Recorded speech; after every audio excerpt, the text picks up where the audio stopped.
হয় যে বিভিন্ন সময় বিভিন্ন জাতের সরিষা চাষ করে খুব একটা লাভের মুখ দেখতে পায় না।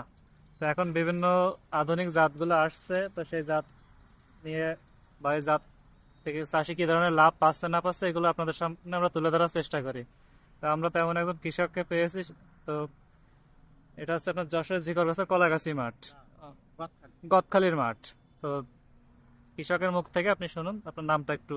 আমি মোহাম্মদ আসাদুজ্জামান, আহ, আপ- সরকারি কৃষি জিজ্ঞাসা অফিস থেকে বাড়ি সরিষা 18 জাতের সরিষা করেছি 25%। সরকার আবার এখানে সার এবং বীজ এবং অন্যান্য সুযোগ সুবিধা দিয়েছে। এই জাতটা করে আমি মনে হচ্ছে অন্য অন্য জাতের চাইতে আমার আচ্ছা, আপনি ভালো হবে আশা করা যাচ্ছে।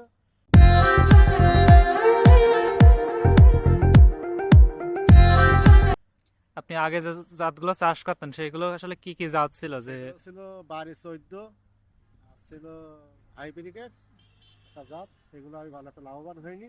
মানে ওইগুলোকে আপনার রোগ ব্যাধি বেশি আসে বা আপনার ফলন কম হয়, ফলন কম হয়, বাজার একটু চাহিদা মনে হয় কম হয়, তেল কম হয়। তেল কম হয়, এটা বাড়ি 18, তেলও বেশি আর ফলনও বেশি। ফলনও বেশি। আশা করা আছে আমি লাভবান হতে পারবো।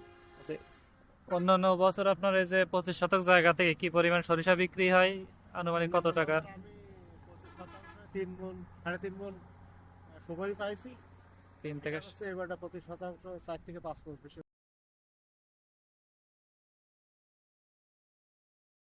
পাবো। 4 থেকে 5 মণ প্রতি শতাংশে? না, প্রতি 25%। 25 শতাংশে আর কি, 25 শতাংশ। এই এই বিঘায় জাতটা, 7-8 মণ।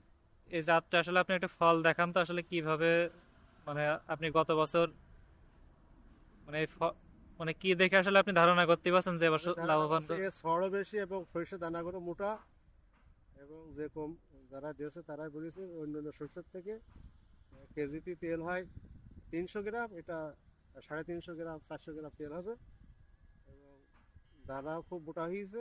মানে আপনার দেখাচ্ছে কি, আপনার অভিজ্ঞতা বলছে যে এটা আপনি সরিষাটা সরিষা আশা করি ভালো হবে। লাভবান হবেন। তা আপনি কি কি মনে করছেন যে এই সরিষা আগামীতে দেখা যাচ্ছে আমাদের যে চাষিরা আছে আমি তো তারা চাষ? পারবো, এবং আমার পাশাপাশি আমার গ্রাম প্রতিবেশী যারা আছে সাইনবোর্ড দেখছে, আমাকে জিজ্ঞেস করছে, আমি তাদের পরামর্শ দিচ্ছি।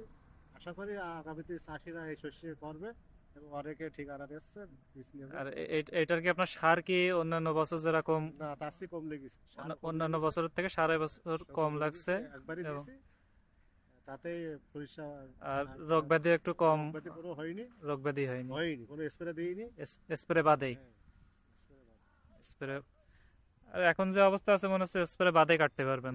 হ্যাঁ, আর তো 15 দিনের মধ্যে কাটবো, আশা করি আর স্প্রে লাগবে না। আচ্ছা, তো আপনাকে ধন্যবাদ।